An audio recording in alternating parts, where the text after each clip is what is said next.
All right, welcome back to Smart Jamaica. So, come June 1st, employees who have been working from home since March as part of measures to contain the coronavirus, COVID-19, will be allowed to return to work. This was announced by Prime Minister, the Most Honorable Andrew Holness, who indicated that the government will not be renewing the work-from-home order when it expires at the end of May. But are we really ready to return to work? On Zoom, we have Mrs. Helene Davis-White, President of the Jamaica Confederation of Trade Unions, and she's here to talk to us about what it means for June 1st and for all Jamaicans. Mrs. White, good morning. Morning. All right, so we've heard the announcement by the Prime Minister. What's the thought of the trade union about us returning to work? Our thoughts are that we don't know what it is that has been taken into account in order to lift, so to speak, the work from home order.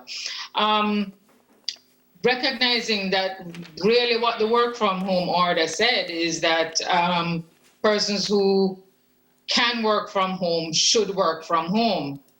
And therefore, in terms of a lifting of that order, we don't know that anything would have changed in terms of the ability of the individual to work from home. And so we are saying that if this work from home situation is working, then rather than lift it suddenly, what we think should happen is that the government should await the report of the Economic Recovery Task Force that was appointed to plan, so to speak, how Jamaica's economy should be reopened.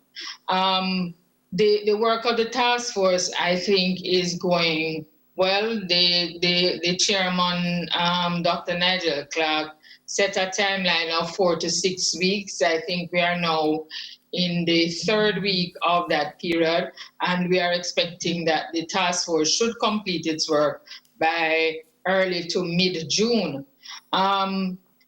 The other thing that we are looking at is if we don't do it in this kind of programmed way that the task force is dealing with the issue, we can miss certain things that may be very important to an effective return to what we considered to be normal before COVID. When we're talking about workers going back out to work, we have to be looking at how they will be transported to and from work. We also have to look at whether arrangements can be put in place for them to take care of their children, recognizing that daycare facilities are now closed, schools are closed, nurseries are closed, and so workers are going to have a real problem being able to take care of their children at home if they are going to be going back out to work. So we are saying that if you do it in a programmed kind of way, all of these things would be taken into account and could be dealt with. But just lifting the order without all of this being in place, to our minds, is going to put the workers at risk of being infected.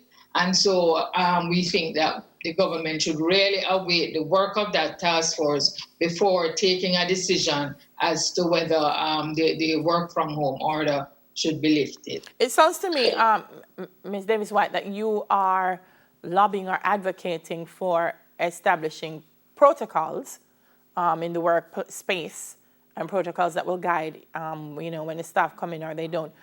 Do you know if we are being, I guess, inspired, motivated, led by best practices around the world? Have we looked at ways in which other countries have been doing it, and have we tried to use some of those lessons in the way we're establishing our own protocols? Well, that is in fact what the task force is doing now. The way the task force is operating, we have divided ourselves, so to speak, into various sector groups. And there are at least 2 sector groups that are going to be important in terms of the development of protocols. One is headed by the Minister of Health that would look at the health implications. And in that process, I am positive that they have been looking at and using best practice through the WHO and other countries across the world. And we have another group called the Local Services Group that is really going into detailed work in terms of the protocols for each sector. Recognizing that each sector will have its own little nuances, and so you have to go through point by point in terms of work processes and so on to ensure that the health and safety considerations are in fact taken into account. And so in that committee as well, we have been looking at best practice in several countries of the world, and certainly from a trade union standpoint, we have utilized the work of the International Labour Organization in this regard. And so I think the task force is adopting the right approach in terms of developing the protocols. We now have some of the protocols in draft form, and they are to be looked at by the Ministry of Health to ensure that they conform with the health imperatives and so on. And so, yes, we are looking at what happens elsewhere in the world. My concern is, so two things. You're looking at it, but it doesn't sound as if it's going to be ready for next week, June 1. But also, when it is ready, who will be responsible for monitoring and evaluating how the protocols are implemented and whether or not businesses are actually adhering to the protocols that have been established? Who would be the monitoring body? Well, the truth is, a lot of it, I think, is going to depend on moral suasion. But in addition, the Ministry of Health, through its Public Health Inspectorate, will have the responsibility to monitor to ensure that the protocols are being observed. And so but one concern that we have is that we think something like this would fall squarely under the Occupational Safety and Health Act. And if it is that we are really looking at living with COVID, because we like to talk about post-COVID, but for this period, really what we're looking at is living with COVID for certainly another year, year and a half, into 2 years. And therefore, we have to have systems that are ongoing, that are able to monitor the implementation of these protocols. We believe that what should be happening now is that the Occupational Safety and Health Act should be fast-tracked through Parliament. It has been at the Joint Select Committee for, I think, close to a year, if not already a year. And we are saying that Occupational Safety and Health Act is developed in a way that it is tripartite in nature.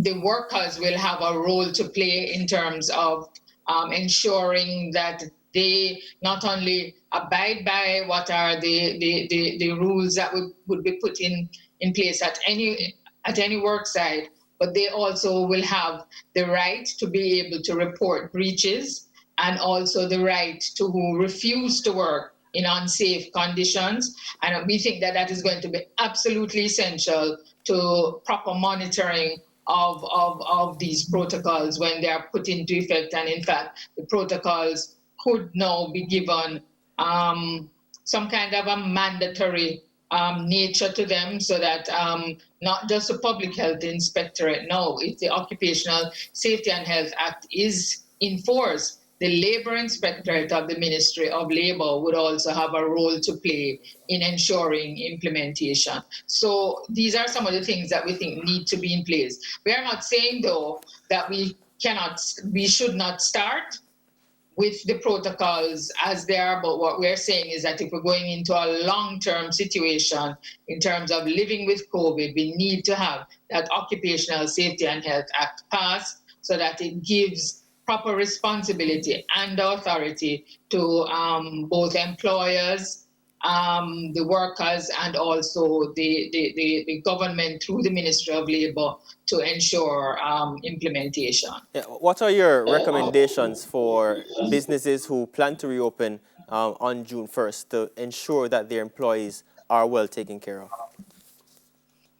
I think first to commence with, we have to ensure that any business that is seeking to reopen, well, certainly to allow workers to come back to work, they have to ensure that everything is in place to assure workers that their health and safety will be guaranteed.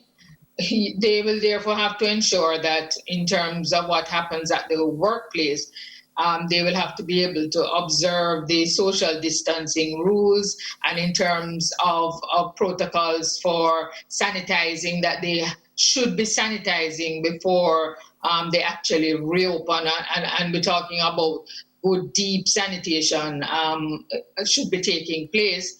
And also, although it may not be directly the role of the employers, I think they should want to be clear as to how their workers are traveling to and from work. One of our concerns is that if the protocol, if workers are going back to work in a normal kind of setting, what if we don't deal with the transportation issues, workers traveling to and from work in our kind of transportation system, where everybody travels at the same time, we are going to be having problems. So I think employers should also be looking at whether there can be some kind of staggering of work hours to ensure that everybody does not travel at the same time. All right, Thank thank you you very so much. much, Helene Davis-White. Lots to chew on, lots to think about.